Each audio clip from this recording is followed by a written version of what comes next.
দেখেন বাংলাদেশের অবস্থাটা এমন হয়েছে যে আমাদের শিক্ষার্থীরা নয়, প্রবাসীরা কেন আজকে রেমিটেন্স দেবে না তার অন্যতম কারণ, আমি রেমিটেন্স দিচ্ছি কিন্তু আমার মা মারা গিয়েছে, আমার ভাই মারা গিয়েছে। সাগর ভাই, আপনাকে বলতে চাই 18 কোটি মানুষের মধ্যে আমি জানি না on average per day minimum 50 জন 100 জন মানুষ তো নর্মাল মৃত্যুবরণ করার কথা, বয়স হওয়ার কারণে, অসুস্থতার কারণে, যে কোনো কারণে। তাহলে বাংলাদেশের প্রায় প্রতিটি পরিবারের জায়গা থেকে 1 কোটির উপরে মানুষ এখন বিদেশে থাকে।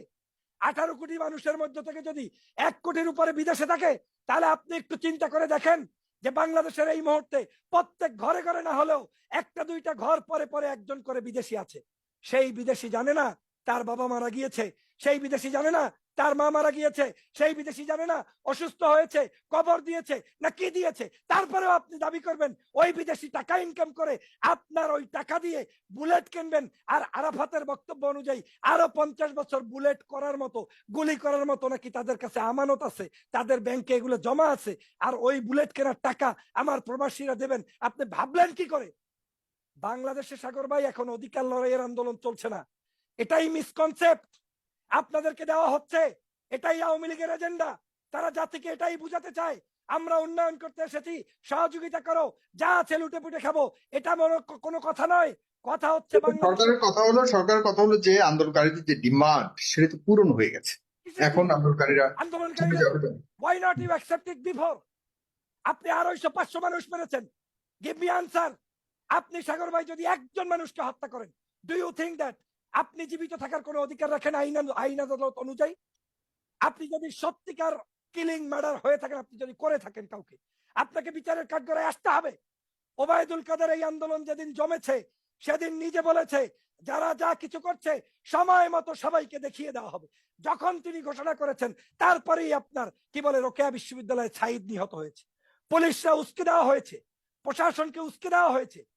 সমগ্র প্রশাসন আপনার গলা টিপে টিপে হত্যা করবে, মারবে, আর আপনি বলবেন আমি আপনাকে কোরমা পোলাও খাওয়াবো। এত ঠেকা পড়ে নাই বাংলাদেশের জনগণের।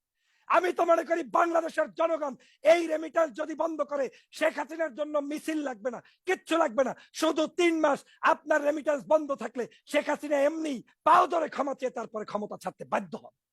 তামাশা শুরু করেছেন বিদেশি মানুষদের সাথে, না পারছেন তাদেরকে বিদেশ পাঠাতে।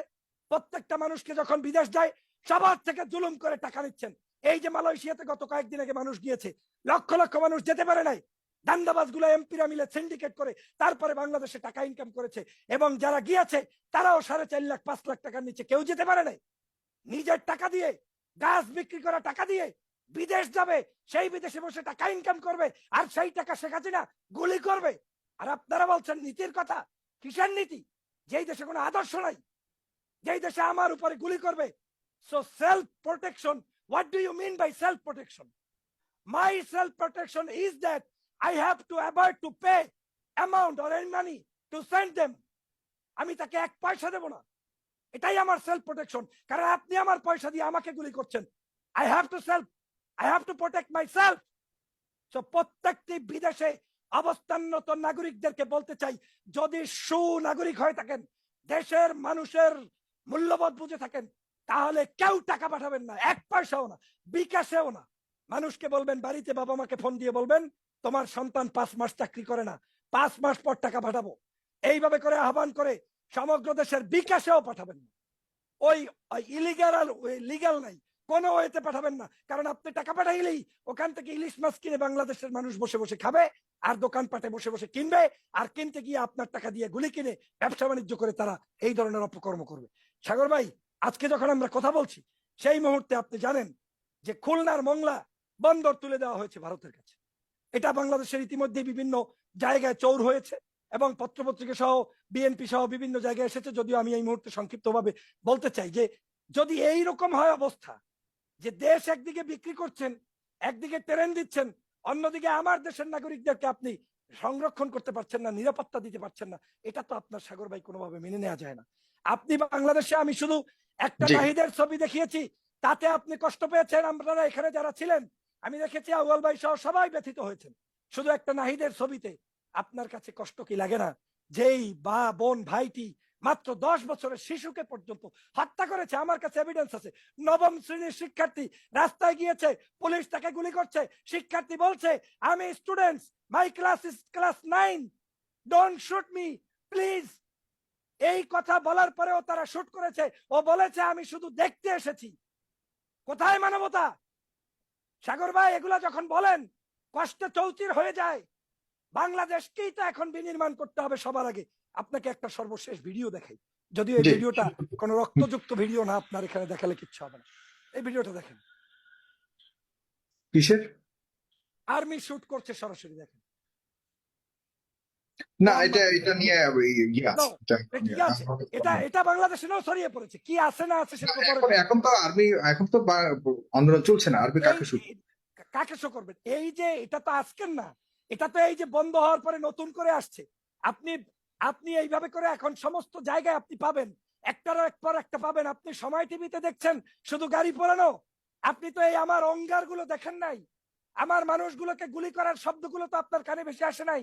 আপনি তো ভিডিওর মধ্যে কোথাও কোনো জায়গায় এখন পর্যন্ত কোনো মানুষের কোনো দেখেন নাই। মানে মৃত্যুর যদি লাশ দেখতেন তাহলে আপনার কাছে মনে হতো যে আসলে কি দাঁড়াচ্ছে। আর মিডিয়া যখন বন্ধ হয়ে যায় তখনই তো আপনার কাছে কোনটা সত্য কোনটা মিথ্যা এইটা নিয়ে প্রশ্ন দাঁড়ায়। তার মানে মিডিয়া কেন নাই? আজকের আপনার গতকালকে আপনি বলছেন যে মিথ্যা কথা, আপনাকে দেখাই সাগর ভাই। এই যে গতকালকের আরেকটা ছবি যদি আপনি দেখাইতে পারি, আপনি নিশ্চয়ই দেখেছেন। সেই ছবিটা হচ্ছে শেখ হাসিনার। এই যে এই ছবিটা তো আপনি দেখেছেন নিশ্চয়ই। এই যে পুলিশের গাড়ির উপরে লাশ, এই লাশটাকে তারা টেনে হিচড়ে নামিয়ে ফেলছে। না, ঠিক আছে, এগুলি এগুলি দেখেছি আমরা। ঠিক আছে, এর আগে যত কথা বলেছেন এগুলির ব্যাপারে কোনো সন্দেহ নাই, এগুলি অনেকেই দেখেছে এবং আমরা জানি এইটা না শুধু ঘটেছে। এইটা না শুধু এরকম করে সমগ্র জায়গায় তারা মানুষদেরকে মেরেছে, নির্যাতন করেছে। লাশগুলোকে মেডিকেল থেকে, একটু আগে নিউজ পেলাম, মেডিকেলে রেকর্ডভুক্ত করতে দেয় নাই। কেন করতে দেয় নাই? যে কতজন মারা গেছে যদি সাংবাদিক মেডিকেল থেকে নিয়ে আসে। আর একটা হেফাজতের শাপলা চত্বরের মতো গণ কবরের ব্যবস্থা করেছে, বাবা মাকে জানায় নাই, গোসল করিয়ে লাশ ডাইরেক্ট পাঠিয়ে দিয়েছে। এই তথ্যগুলো এখন আসছে সাগর ভাই। অতএব এই বিভৎস জায়গা থেকে আপনি যদি মনে করেন যে আওয়ামী লীগের সাথে সম্পর্ক রেখে আমাকে আপনাকে কথা বলতে হবে, তাহলে বুঝতে হবে আপনি টাটকা দালাল, আপনারা রাজাকার। আপনারা বাংলাদেশের শেখ হাসিনার ভাষ্য অনুযায়ী আজকের তিনি যে রাজাকার দিচ্ছেন, এই রাজাকারটা আমাদেরকে আপনাদেরকে বহন করতে হবে। কারণ চরম একটি দুর্বিষহ মুহূর্ত চলছে বাংলাদেশে, চরম একটি যুদ্ধ চলছে বাংলাদেশে। আমি যে কারণে বারবার বলেছি, যুদ্ধ না হলে কি আপনার কোনো দেশে বিদেশে আজকের শিক্ষার্থীরা চলে যায় সাগর ভাই? আন্দোলনকালীন সময় আন্দোলন নিয়েই আপনাকে কথা বলতে হবে। এখন ওদের প্রপাগান্ডা আপনি দেখেন, সমস্ত সময় নিউজে যা প্রকাশ করছে এর প্রত্যেকটা নিউজ হচ্ছে কি? প্রত্যেকটা নিউজ হচ্ছে আজকের বর্তমানে, আজকের এই যে একটু আগে আপনাকে দেখাইছি, এই যে দেখেন, কোনো আপনার তো কোনো বিশ্বাস করেন না, দেখেন মৃত্যুর কোনো হিসাব নেই। বড় হাসপাতালের ডেথ রেজিস্টার নিয়ে গেছে গোয়েন্দারা ডাইরেক্ট। আপনি কেন আমার মৃত্যুর রেকর্ডটা পর্যন্ত রাখতে দিবেন না বাংলাদেশে? Do you think it is your own country? Can't. আপনাকে সে কারণে আজকের জাতির সামনে স্পষ্ট হয়েছে যে আমরা কতটা ভয়াবহ বিভৎসতার মধ্যে আছি। যাই হোক, আমি সর্বশেষ যে কথাটা বলতে চাই, প্রত্যেকটি জায়গা থেকে শিক্ষার্থীরা নিহত হয়েছে, প্রত্যেকটি জায়গা থেকে স্কুল কলেজ ইউনিভার্সিটি।